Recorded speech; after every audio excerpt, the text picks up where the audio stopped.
Welcome back to my channel. Previous పేపర్స్లో వచ్చిన Telugu bits 31 నుంచి 35 వరకు మనకు పద్యం ఇచ్చి పద్యం మీద క్వశ్చన్స్ అడుగుతారు. 36 నుంచి 40 వరకు పారాగ్రాఫ్ ఇచ్చి పారాగ్రాఫ్ మీద క్వశ్చన్స్ అడుగుతారు. 41 నుంచి చూస్తే ఎంగిలి పూల బతుకమ్మను ఏ రోజున పేరుస్తారు అంటే పెత్తరమాస నాడు. ఎంగిలి పూల బతుకమ్మను ఏ రోజున పేరుస్తారంటే పెత్తరమాస నాడు. నెక్స్ట్, ఈయన రచించిన జైలు కథల సంపుటి సుప్రసిద్ధం.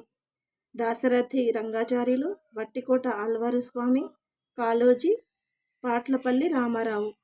ఈయన రచించిన జైలు కథల సంపుటి సుప్రసిద్ధం అంటే ఎవరు రచించినది అంటే పాట్లపల్లి రామారావు. పాట్లపల్లి రామారావు రచించిన జైలు కథల సంపుటి సుప్రసిద్ధం. నెక్స్ట్, కంఠీవరం. కంఠీరవం అనే మాటకు గల వేరువేరు అర్థాలు.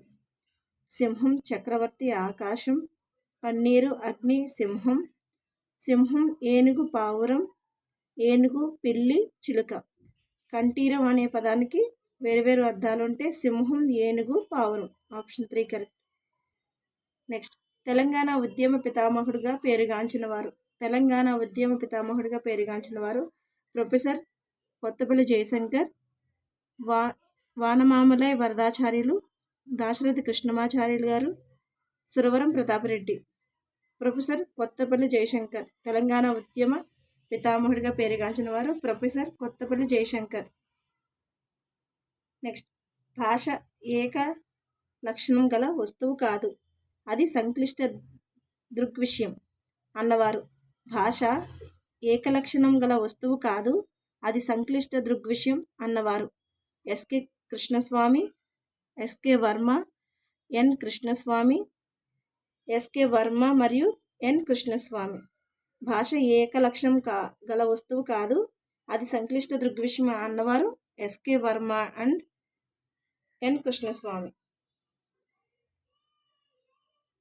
నెక్స్ట్, పాదవేడు అక్షర చిత్రాలు. 46. అక్షర చిత్రాలు చదివించడం వలన పిల్లల్లో ప్రధానంగా పెంపొందే సామర్థ్యం.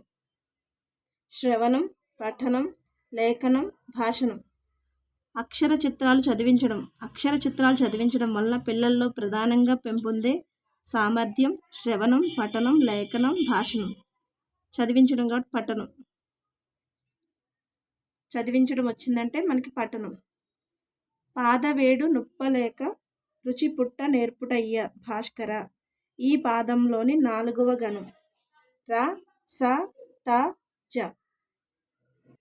సో ఈ విధంగా ఇచ్చిన దాన్ని మనం ఘన విభజన చేసి మూడు పదాలకి ఘన విభజన చేసిన తర్వాత గణాలు గుర్తించిన తర్వాత అప్పుడు మనకి ఏ అక్షరం వస్తుందో తెలుస్తుంది. 3 అంటే ఇక్కడికి.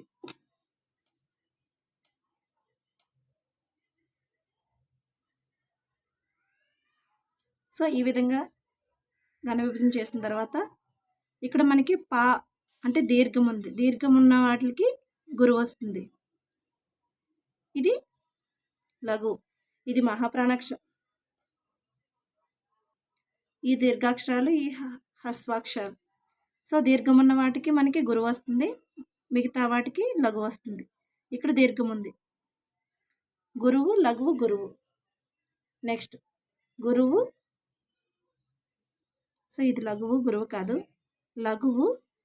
ఇక్కడ ద్విత్వాక్షరానికి ముందు ఉన్న అక్షరానికి గురువు వస్తుంది. అంటే గురువు, లఘువు, గురువు, లఘువు, లఘువు, లఘువు, గురువు, లఘువు. ఎందుకని ద్విత్వాక్షరానికి ముందు వచ్చేది గురువు అవుతుంది. నెక్స్ట్, గురువు, లఘువు, లఘువు. నెక్స్ట్, లఘువు, గురువు, లఘువు, గురువు. తర్వాత లఘువు, గురువు. సో ఈ విధంగా వచ్చిన తర్వాత మనకి ఇక్కడ షార్ట్ కట్ ఫామ్ ఉంది. మనకి ఘన విభజన చేసినప్పుడు ఇక్కడ ఏ అక్షరం వస్తుందంటే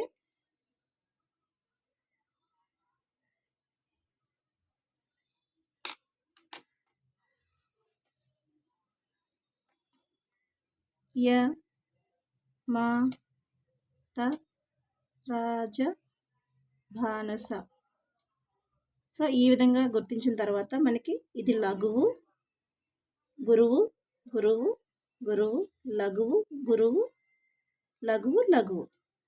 సో మనకి ఇక్కడ ఏమొచ్చినాయి, గణాలు ఏమొచ్చినాయి, గురువు లఘువు గురువు వచ్చింది, గురువు లఘువు గురువు వచ్చింది, అంటే ఇక్కడ వేస్తాం, ఇది రగనం.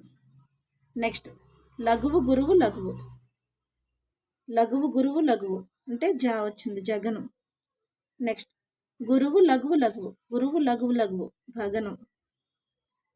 తర్వాత లఘువు గురువు లఘువు, లఘువు గురువు లఘువు జా వచ్చింది. నెక్స్ట్ గురువు లఘువు లఘువు, గురువు లఘువు లఘువు అంటే భా వచ్చింది. తర్వాత గురువు లఘువు గురువు, గురువు లఘువు గురువు అంటే రగనం. నెక్స్ట్ లఘువు గురువు వచ్చింది, సో లఘువు గురువు వచ్చింది కాబట్టి మనకి జగనం. మనకి ఏమడిగారు, ఇక్కడ ఏమడిగారు, ఈ పాదంలోని 4వ గణం అంటే ఇది మొదటి గణం, ఇది 2వ గణం, ఇది 3వ గణం, ఇది 4వ గణం. 4వ గణంలో ఏమొచ్చింది మనకి, జగనం. ఆప్షన్ 4 కరెక్ట్, ఆప్షన్ 4 అనేది కరెక్ట్. నెక్స్ట్ నీటి మీద తేలుతున్నది ఈ వాక్యంలోని అలంకారం. లాటానుప్రాస అలంకారం, వృత్యానుప్రాస అలంకారం, చేకానుప్రాస అలంకారం, అంత్యానుప్రాస అలంకారం. నీటి మీద తేలుతున్నది. ఓకే, నీటి మీద తేలుతున్నది అంటే చేకానుప్రాస అలంకారం. చేకానుప్రాస అలంకారం అంటే ఏంటి, మనకి పద్యంలో కానీ గద్యంలో కానీ 2 హల్లులతో ఏర్పడే పదం అర్థభేదంతో వెంట రావడం, అంటే వెంటనే రావడాన్నే చేకానుప్రాస. నీటి మీద తేలుతున్నది, తేలుతున్నది అంటే వెంటనే అర్థభేదంతో వచ్చినాయి కాబట్టి ఇది ఈ అలంకారం చేకానుప్రాస అలంకారం. నెక్స్ట్ నెలవారీ నిర్వహించే అదనపు కార్యక్రమాలు ఉండే ప్రణాళిక. నెలవారీ నిర్వహించే అదనపు కార్యక్రమాలు ఉండే ప్రణాళిక యూనిట్ ప్రణాళిక, పాఠ్య ప్రణాళిక, వార్షిక ప్రణాళిక, కాలాంశ ప్రణాళిక. నెలవారీ నిర్వహించే అదనపు కార్యక్రమాలు ఉండే ప్రణాళిక వార్షిక ప్రణాళిక. నెక్స్ట్ నిరంతర సమగ్ర మూల్యాంకనం ఎక్కడ నిర్వహింపబడాలి. నిరంతర సమగ్ర మూల్యాంకనం ఎక్కడ నిర్వహింపబడాలి, తరగతిలో, బడిలో, ఇంటిలో, గుడిలో. తరగతి గదిలో, తరగతి గది బయట, తరగతి లోపల బయట. నిరంతర సమగ్ర మూల్యాంకనం అనేది తరగతి లోపల బయట కూడా నిర్వహించబడాలి. నెక్స్ట్ ఆధునిక బోధనా శాస్త్రాన్ని అనుసరించి ఉపాధ్యాయుడు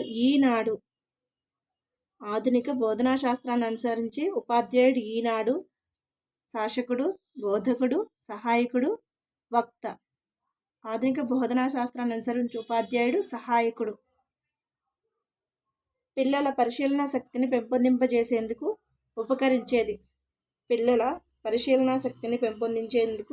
ఉపకరించేది, వ్యాసరచన, ఉపన్యాసం, అభ్యసన సామగ్రి, చర్చ.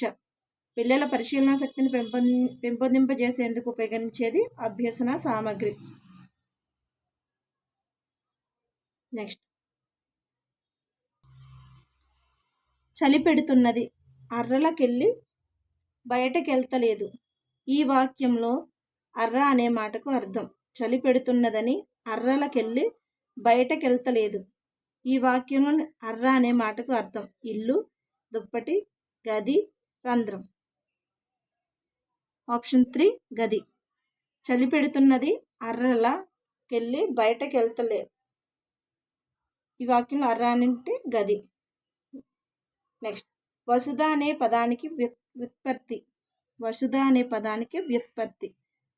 వర్తులాకారంగా తిరిగేది, ద్రవ్యాలను ధరించేది, సమస్తాన్ని ధరించేది, శుద్ధను ధరించేది,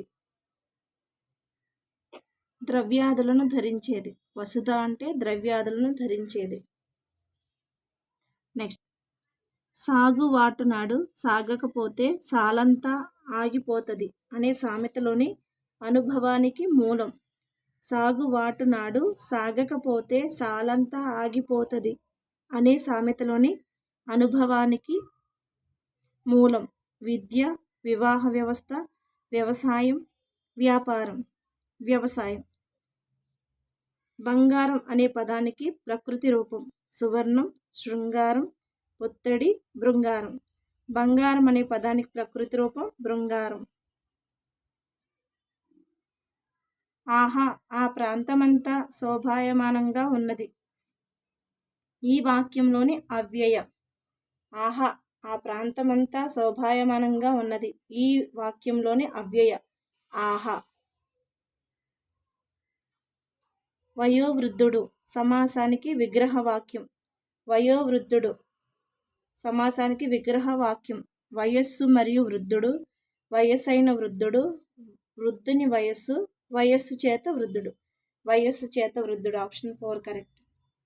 నింగిలోని చంద్రుని చూసి సంతోషించాను. ఈ వాక్యంలో ఉన్న విభక్తులు. నింగిలోని చంద్రుని చూసి సంతోషించాను.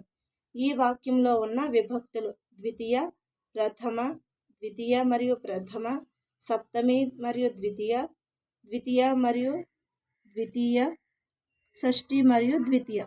నింగిలోని చంద్రుని చూసి సంతోషించాను. ఈ వాక్యంలో ఉన్న విభక్తులు షష్ఠి మరియు ద్వితీయ విభక్తులు.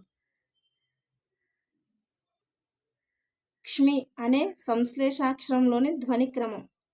క్ష్మి అనే సంశ్లేషాక్షరంలోని ధ్వనిక్రమం. Option 4 correct. Thank you. ఈ వీడియో కనుక మీకు నచ్చితే లైక్ చేసి సబ్స్క్రైబ్ చేయండి. వీలైతే షేర్ చేయండి.